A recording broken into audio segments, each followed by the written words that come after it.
Hello everyone, it's Danzel Glovington. Consider subscribing to the YouTube channel if you haven't. Alright, I was hanging out in these new heightened restrictions for quarantine, and I was gonna get a world record in Zumbinis to help get my title back, or I was maybe gonna play a new acoustic cover song, but I noticed that the Plague Inc. icon on my phone turned blue. So I clicked on that and they've released a whole new game, Plague Inc. The Cure, where the goal of the game is to do the opposite of what the goal of the game used to be, which Plague Inc. is about spreading a infectious disease to kill all humans, and Plague Inc. The Cure is about preventing the death of all humans. And it's kind of interesting that this was being developed during the pandemic, because I was wondering, I played Plague Inc. a little bit during the pandemic, because like maybe you could call it morbid curiosity or something, but I saw other people referring to Let's Plays of the game as well on YouTube, like Dr. Mike on YouTube made a video playing Plague Inc. and then he referred back to it in a more recent one about COVID, because it's really grounded in reality, and it turns out like a lot of research goes into making sure that the game is accurate and depicts properly how diseases spread and like how to stop it and stuff.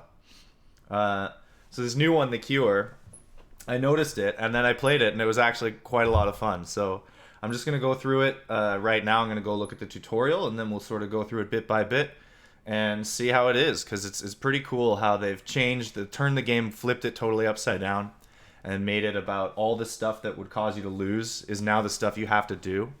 It's a pretty cool expansion, to be honest. I'm pretty happy with it. So I'm going to play it. Without further ado, let's get right in there. See if it works. This isn't how my phone looks. This isn't actually my phone. This is just an emulator. But, okay. We'll go start with the tutorial. Alright, this is going to be Cure mode for Plague Inc., the new release. Alright. So I've played the tutorial before already on this emulator, but it would give up a pop-up. When you play it, you'll see that this will actually not be free forever. It's free right now as a sort of hype, I guess, or the creator said that, well, as long as COVID is out of control, this will be free to play. So maybe to promote quarantine or something? I don't know, but it's pretty good. So let's see. How do we start? Alright, as is understandable, we place our HQ in Canada, which is... Canada's been doing quite well, I suppose, in pandemic response. Alright, here's like your control panel. These are the things that, in the original game, you'd be like creating symptoms for the disease or ways to... You'd normally start out finding ways to increase the infectivity of the disease. So you would say like make it airborne, make it spread through water, blood, or whatever. But here you're actually starting the operations to prevent the disease, starting with the investigations to find out how these things are spreading and coordinate a response. And then you get this action command. So a lot of the game is sort of passives. Same with the original Plague Inc. You would just click on stuff and then things would passively happen. But in this version, and in a lot of the expansions and new versions, they give you active commands to make it a little more interesting. This is deploying the field operatives, so let's go check it out. The tutorial kind of makes you do a bunch of stuff. It's completely on rails, so we'll just go through it. Alright, it'll give us a chance to use the action here. Our field operatives start in the country that you start your headquarters in.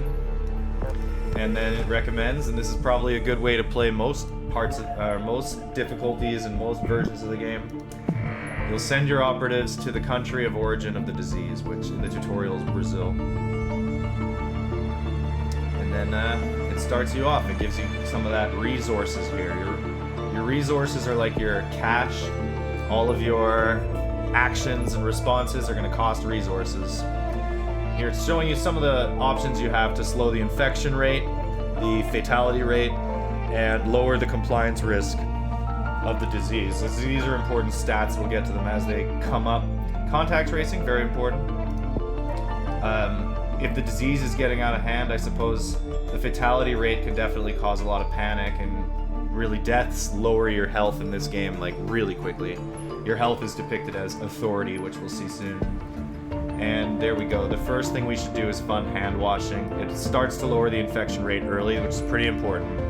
And just like in real life, this was one of the first responses that people started to notice. Everyone across the globe was saying Wash them hands. I remember when those 30 seconds memes were happening a lot. Alright. You can see the stats of the infection rate and how quick it's going up. When you get new countries infected, you click those red bubbles, just like the vanilla version. Those add to your resources. I think in infection mode, they're like disease points.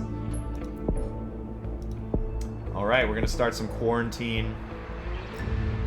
Just like IRL, this is gonna slow the spread. This is like in Canada when Justin Trudeau was saying, go home and stay home. And avoid speaking moistly, which is that's a big challenge for some people. I know that speaking moistly is what we live for, god damn it. Thank God we can wear masks. Alright, keeping through the tutorial, as I said, it's on rails. And now it's talking about those stats I already pointed out. Pretty soon it'll get to the authority stat, which is your health. See, it's going down there. Pretty bad. We're seeing a lot of these fists up here too. That's the non-compliance stat. You don't want that, it lowers your authority, which is like your health.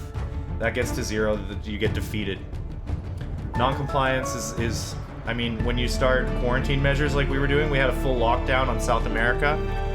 They get angry if they think that it's not warranted. And there's a couple ways to fix that. And by fixing non-compliance, which hurts your authority quite a bit, you actually get that authority back. So the tutorial should get us through. It's making us go fully non-compliant on a country, which increases infection rates and lowers authority at the same time. So this is one of the ways to fix compliance issues and bring your authority back up, is you use your resources to fund these economic operations. So this is like funding, like in Canada we had that curb relief, you got free rent, stuff like that. And then you can also turn off the quarantines and you get your resources back that you spent on lockdown measures. So that will also reduce the non-compliance. Okay, let's get back to it. Got a spread there in Costa Rica, Central America, according to the game. Here you see some deaths. There's definitely a stat change there. That'll cause the authority to go down pretty quick. Deaths are probably the highest reason. The most important thing to stop so that your authority doesn't go down too quickly. Fatality rates will cause like panic and hospitalizations to go up, and it'll cause a lot of overwhelming cascading effects. So compliance is going up, which slows infection rates more effectively than holding quarantine. But you see we lost a huge chunk of authority, so now the tutorial's giving us a chance to understand what it is. Like I said, it's like your HP. And this is an important mechanic of the game. You can actually read these reasons for why your authority is going down, and sometimes if you fix them, you'll get your authority back, including the 2 not-so-recent non-compliance issues we had. So, yeah, if you're playing this game, you need to keep in mind that you can go to the Authority tab and fix the issues that you're having. Now the game is telling us what the end game goal always is, which is to get a vaccine. You should click on that. It's reminding you to do it as early as possible because it takes a while. Right, here we go. In a real game, this will take a long time, so start it early. Getting a vaccine is the end game. I think in real life people would agree. Like, life will change if a vaccine gets out there, spreads properly, is distributed properly for COVID-19. It'll have sweeping changes to the whole thing. And that's the end of the tutorial right there. Alright, I'm just gonna go play through each mode here. I've already done a couple games in Bacteria, so we've unlocked Virus. I'll probably be playing some normal modes, or maybe brutal modes early to try and unlock some of these, but we'll just see how many games we get through and how many we can record and commentate. If you beat a game on casual mode, you don't unlock the next mode, so we'll see how that goes. Next time, we'll be looking at Bacteria. I guess I'll try it on brutal. We'll just be using randomized names for now, and we'll see if I'm able to beat it on my first try or not. But that was the tutorial. Tons of stuff to unlock and look at and explain as we go. It's a fun little game. I think it's my favorite mobile gaming experience, actually. I mean, I like the auto chess stuff too, but like the games like this where they're actually a fully well-contained game in a mobile version, it's way different from something like farming or those gacha type games or like Star Wars Galaxies of Heroes with just a lot of reasons to spend money. This is just $6, you buy the game and you can just play it for a long time.